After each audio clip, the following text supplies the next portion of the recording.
Daqui, de Lisboa, Casa da América Latina, saúdo todos os que nos estão a seguir nesta que é uma das maiores festas do livro e da literatura do mundo. Pessoalmente, regozijo-me por poder participar numa cerimónia tão simbólica. Na verdade, a literatura é uma carta que enviamos para longe. Longe no tempo, longe no espaço. Às vezes a literatura chega ao seu destino. Às vezes existem notícias de volta. Quando se aproxima o fim do verão na Europa, a direção da Feira Internacional do Livro de Guadalajara costuma anunciar em qual das 8 línguas românicas encontrou um imaginário literário merecedor de ser distinguido. Este ano, pela 4ª vez, em 30 anos, foi escolhida a língua portuguesa. E no destinatário dessa carta estava escrito o meu nome. Obrigada. Para vos agradecer, pensei contar-vos um caso particular, contar-vos como há muitos anos conheci Homero. Homero, nos campos onde nasci, era mulher e chamava-se Maria da Encarnação. Tratava-se de uma senhora idosa muito pequenina, roupa escura, cabelos ralos cor de prata. As suas pálpebras eram vermelhas e um dos seus olhos, vazado, não tinha globo ocular. Sempre sentada e imóvel, só as suas mãos se moviam, tecendo continuamente uns baracinhos de palma. À primeira vista, parecia apenas um resto de pessoa, mas as crianças sabiam que não era assim e sentavam-se no chão para ouvirem o que aquela mulher analfabeta tinha para contar. Só que ela contava cantando. Cantava com uma voz débil, num vibrato muito fino, muito prolongado.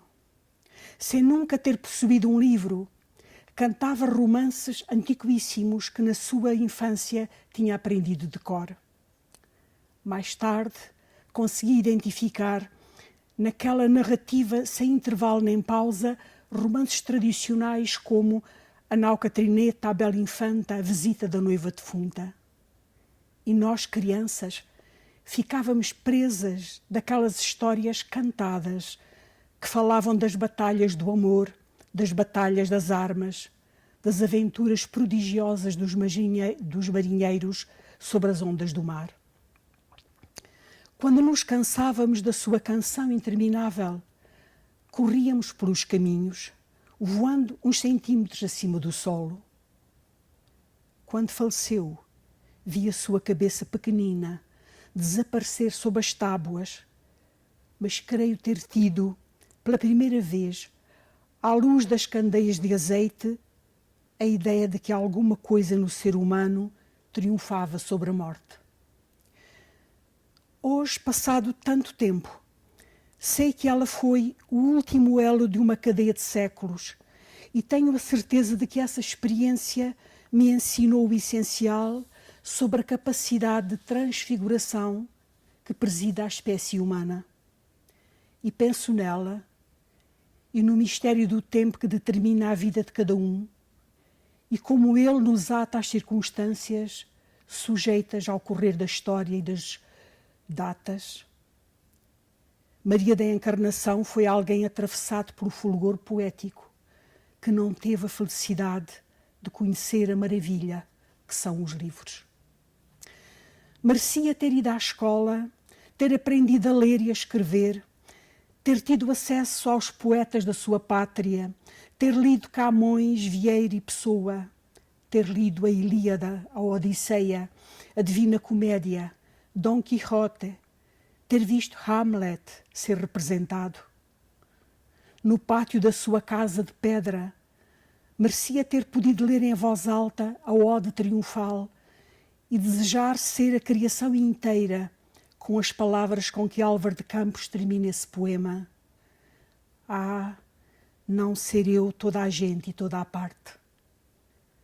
Merecia aos 17 anos ter podido ler o romance Nada, da catalã Carmen Laforet, imaginando-se a jovem Andreia, a que deambulava pelas ruas de Barcelona na ressaca da Guerra Civil de Espanha, e ter podido começar ela mesma a escrever algumas páginas para lhe responder.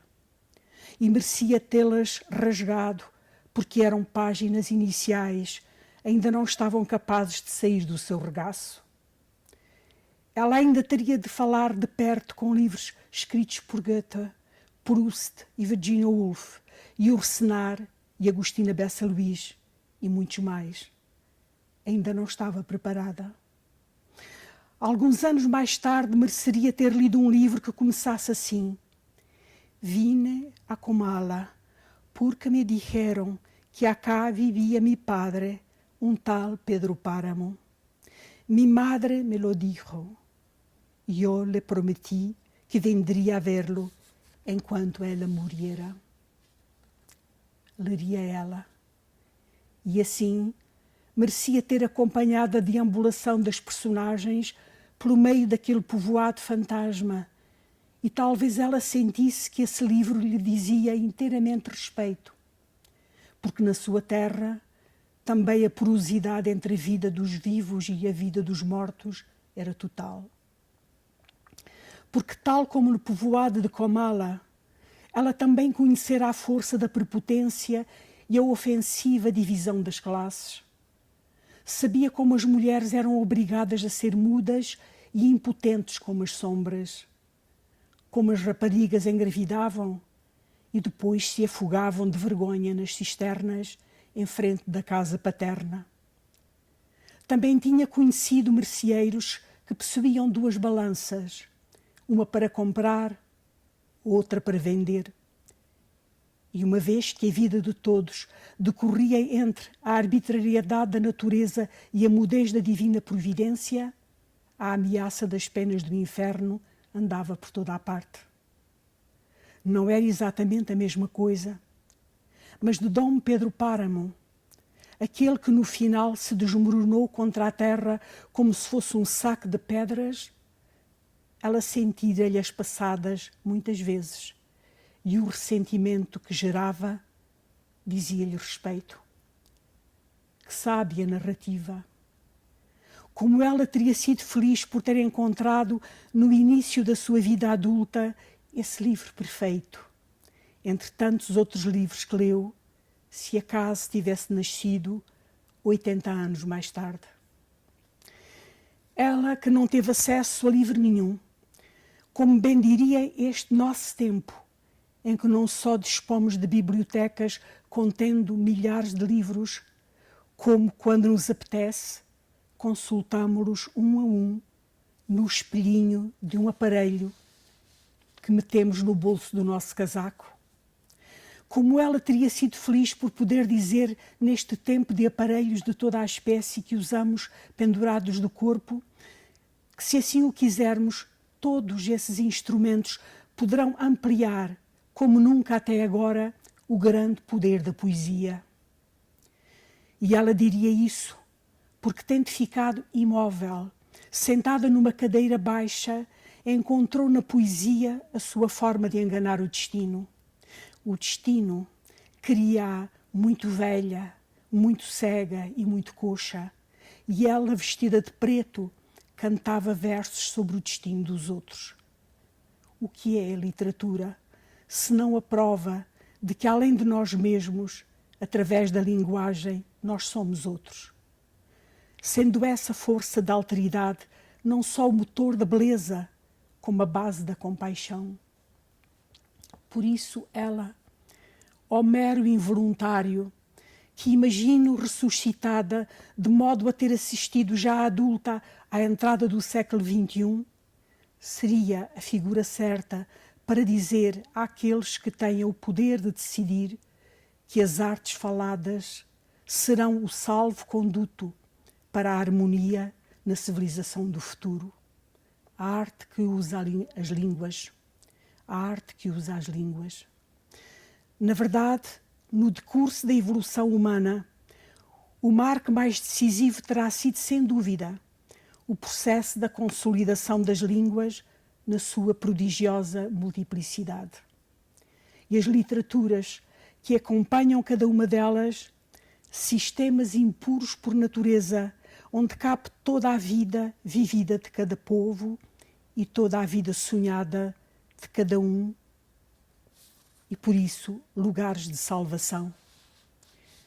Por isso ela, que da mecanização industrial apenas lidou com o vapor e o comboio, se vivesse nestes dias, por certo que se sentiria feliz, por saber que ficaremos progressivamente rodeados de aparelhos cada vez mais aperfeiçoados.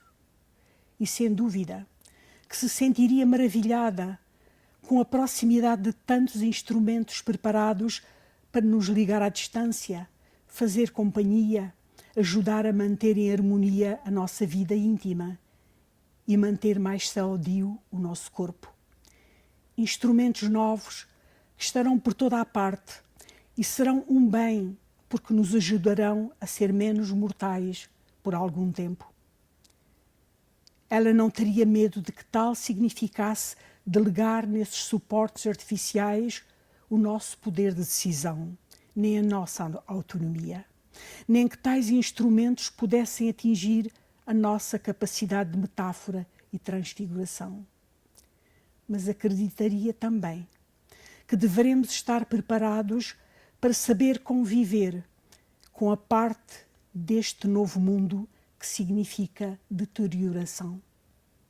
Que devemos estar preparados para a síntese das duas culturas e não para a sua disjunção. Preparados para não deixar que a nova cultura tecnológica expulse de nós o que foi conquistado pelo poder da arte e civilização do livro. Ela sabe. Ela passou fome e passou frio. Foi contemporânea das duas guerras mundiais. Por isso ela sabe que a esperança, ao contrário do otimismo, tem o dever do aviso.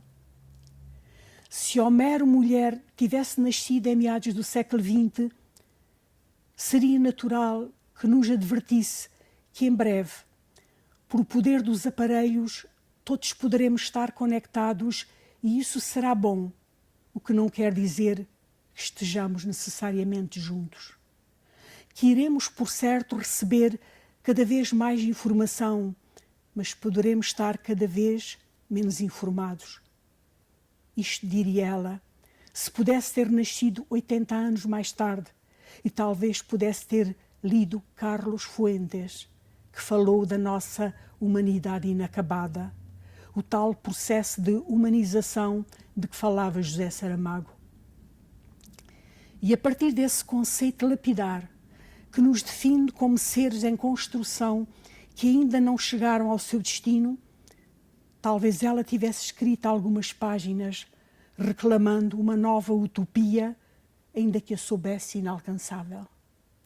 Uma utopia mansa, de paz e de beleza, sem fraudes e sem sangue. E tendo visto que, de novo, por estes dias, os poderes se iriçam em toda a parte e os países parecem preparar-se para uma qualquer contenda, talvez ela pudesse ler em voz alta para as crianças de agora os últimos versos da Ilíada sobre os funerais de Heitor, que matou Patroclo, que por sua vez foi morto por Aquiles. Leria essa fábula escrita há 29 séculos que anuncia que um dia, levados pela fúria, um após outro, não restarão mais heróis vivos para se assassinarem entre si. Talvez ela lesse esses longos hexâmetros com a mesma voz timbrada com que cantava às crianças a história da Laurindinha infiel. Se ela tivesse nascido mais tarde e tivesse ido à escola e à universidade e tivesse viajado à volta da Terra e tivesse, porventura, escrito livros.